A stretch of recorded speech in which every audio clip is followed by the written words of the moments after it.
Hello and welcome to PGurus channel. I'm your host Sri Iyer. Today I have our special interviewee M R Venkatesh back with us.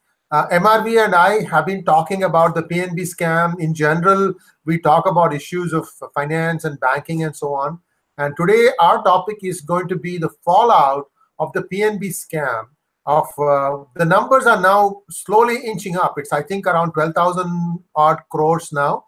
And to talk about this and the overall state of health of India's banking, let's go to M R Venkatesh. MRV, welcome to PGurus channel. Good evening, sir.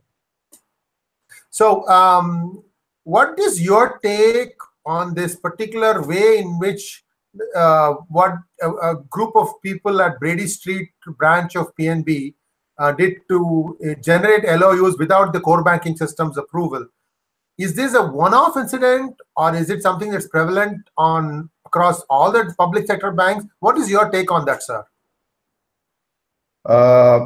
Frankly, I would say that I'm refusing to believe that the PNB allowed issuance of LOUs without the LOUs getting reflected in the core banking system. But that's what it is. And if it is what it is, then let me add further that it will not be a one-off scam or a one-off episode.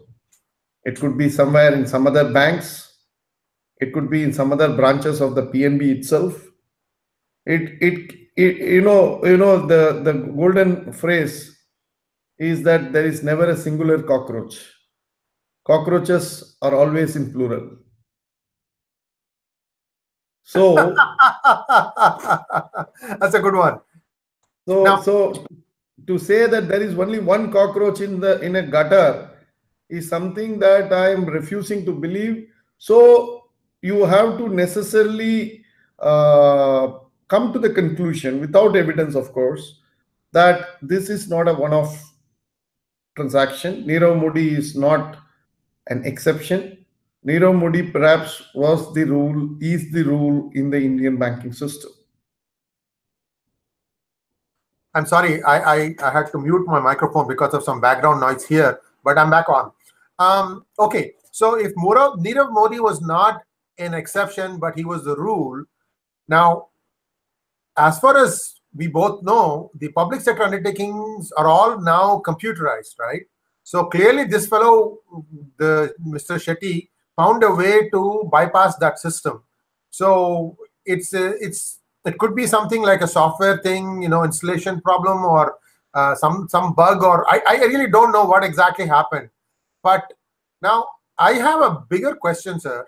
That is, whenever RBI talks about the current account, they talk about how many billions of dollars they have reserves, like for example, $450 billion, $460 billion.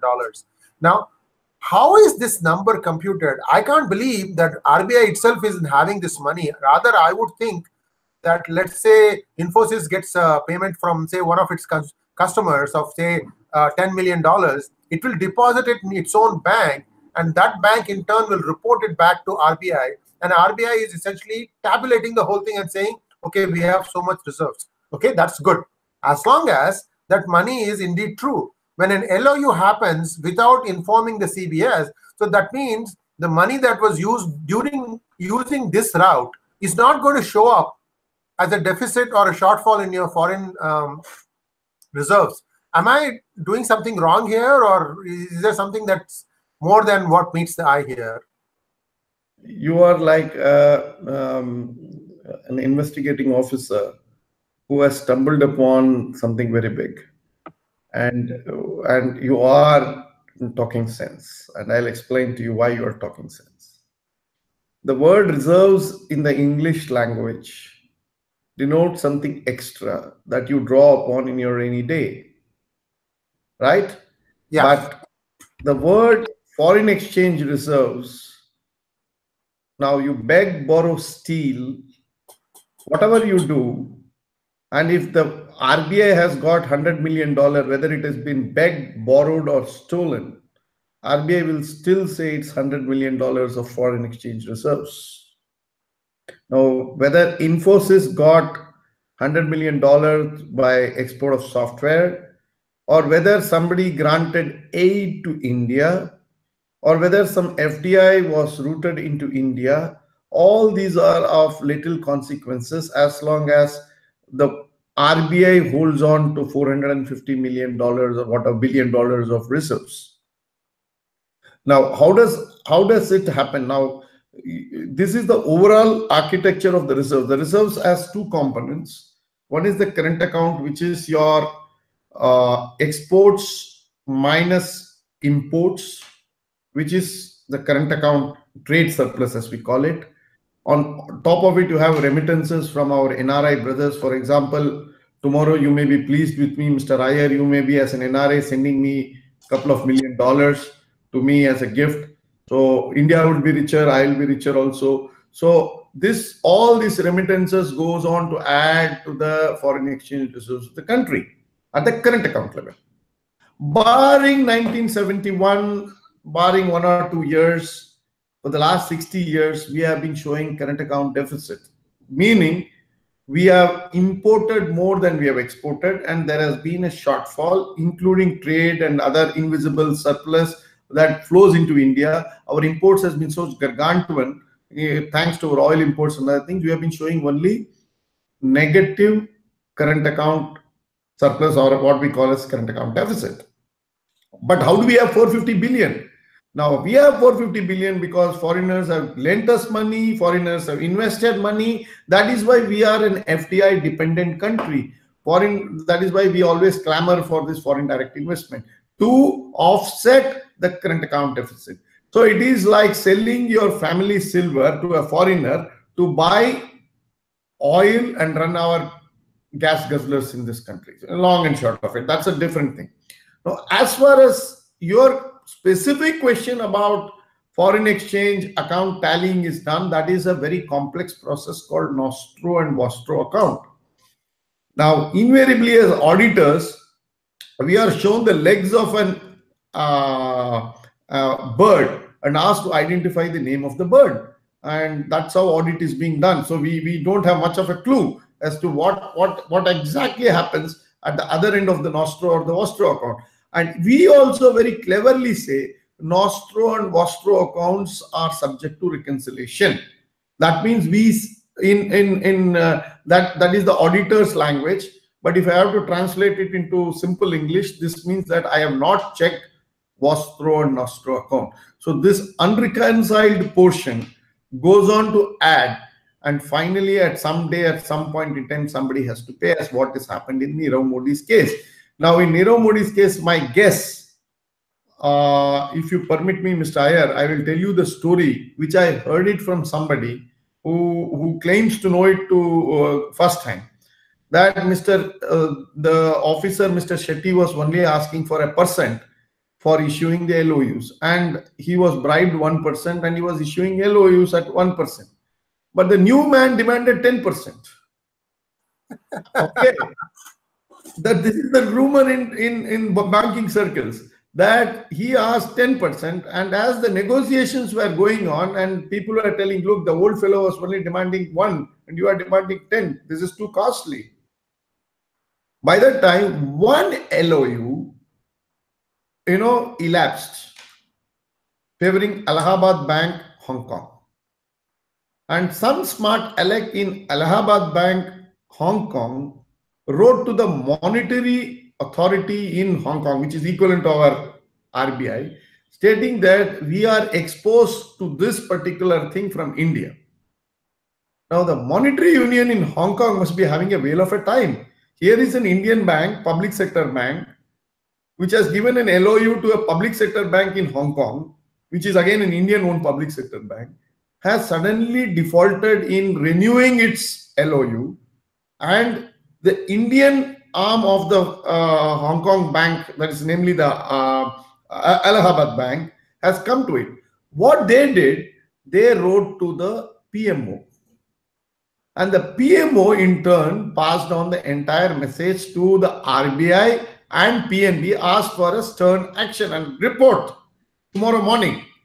So what they did, immediately arrested a few people, and the proverbial African tribal chief war dance or the rain dance.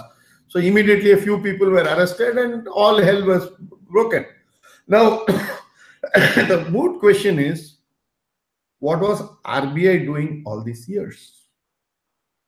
Now we have, if I repeat it, and I repeat it with full responsibility, the finance minister must, if he has to restore credibility and confidence in the Indian banking system, he must, by one sweep, ask the RBI board to go home. It must be suspended. It may look very harsh. It may look even draconian. But Mr. Iyer, let me tell you, if you are not going to suspend the RBI board and now ask the very same incompetent RBI board to look into this matter and say that RBI has now given a certificate that everything is honky-dory in the Indian banking system, I think something is terribly wrong with the way this country is governed. So my first demand is that the finance minister must forthwith suspend RBI board. Number two, the Punjab National Bank Board of Directors must be equally suspended. They are also party to this whole damn fraud. Whether they were party by commission or omission is entirely a matter of detailing. I am not into it. But they are party to this. If you have independent directors, if you have RBI in every bank's board has an RBI director. And something as simple as this, that a swift message was being passed on without getting linked into the core banking system, is something appalling, to say the least. So sack these two boards and then start any investigation.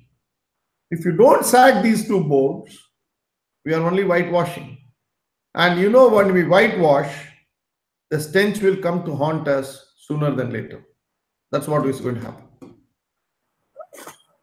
Just for the readers' benefit, we have been covering the PNB scam in a slightly different way, in that we have been trying to point out some of the lapses that happened even at the ministry level, finance ministry level, as to how this kind of LOUs that PNB kept issuing could have happened even through this current regime.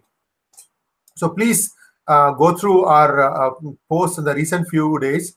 And the idea is to try and get to the bottom of it. In fact, there was a question asked by Dr. Subramanian Swamy in Rajya Sabha about the number of LOUs issued by public sector banks. And the answer came with only the PNB, Punjab National Bank LOUs described. And we have also captured that in one of our posts. My point in saying all this is, okay, so there is a problem. PNB has a problem, but they need to come and fess up and show the extent of the problem. How many other LOUs were issued? Instead of trying to just, cover it up and then arrest some low-level officials, this, I think, isn't right. We need to know, the people have a right to know what exactly is the extent of this problem. Is it just Punjab National Bank? Is it just one branch? And that forensic report needs to be coming out quickly. And I think from what I hear you say, that has not yet happened, right? See, whether it happens or not, I have no faith in that forensic audit, because it is being done and monitored by the same set of people who are party to this loot. Now, unless you cleanse the system and ask somebody who is not party, who is irrelevantly neutral, to audit, to oversee the whole thing, and then come about and give a forensic audit, for all that somebody's brother-in-law is doing this forensic audit, for all that somebody's son-in-law is party in that team monitoring how the whole thing is progressing. So I have no faith. I have lost faith in the RBI's Board of Governors. In fact, you will find it that, I'm sorry to use this such a strong word, but I will use it, that the entire board is so shameless that none of them are coming and telling us what exactly is this scam all about. Nobody has exactly told us how this scam unfolded itself, for how long. RBI owes an explanation to this country. It's after all the regulator. And almost 2 months down the line, we don't have any clue. That's so true. That's so true. And I think we are not going to give up at this point. We are going to keep asking more probing questions. And usually, when we get our teeth into something, PGurus usually gets into the crux of the matter. And you have seen this thing in many other investigations that we have carried out. So I think this needs to be at least first addressed, that there is a problem, that there is an issue, and we need to address that, and not just at one bank level, but at all the different bank levels, or at all the other different public sector banks. So thank you very much, MRV.